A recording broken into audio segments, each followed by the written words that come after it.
سلام لیدونکو ستړي مشئ وختونه مو په خیر ستاسو پام رابولم د نن ورځو مهمو خبرونو ته بسم الله الرحمن الرحیم وال سټریټ ژورنال ورځپاڼې خبر ورکړی چې ولسمشر غني د افغان سولې لپاره د امریکا د خاص استازي زلمي خلیلزاد سره لیدنه رد کړې ده. د امریکا او طالبانو ترمنځ د سولې له تړون وروسته خلیلزاد لومړي ځل لپاره 13 ورځ له دوحې څخه کابل ته راغلی دی.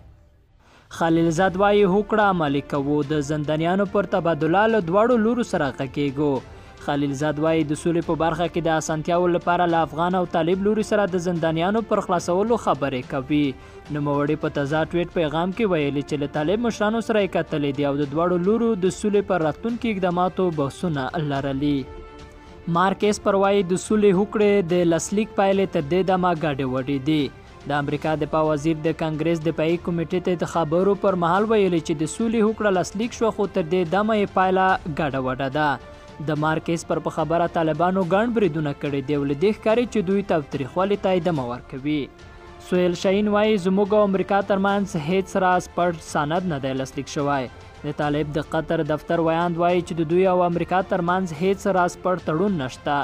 سهیل شاهین ویلي په دې وروستیو کې یو شمېر رسنیو راپور ورکړی دی چې ګواکې د طالبانو او امریکا ترمنځ پټ اسناد هم لاسلیک شوي دي چې له خلکو سره نه دي شریک شوي. شاهین وایي د دوی او امریکا ترمنځ شته هوکړه له ټولو رسنیو سره شریکه شوې ده. د هیواد پخواني ولسمشر حامد کرزي نن په کابل کې د قطر له سفیر سعید مبارک الخیرین الجهري سره لیدلي دي.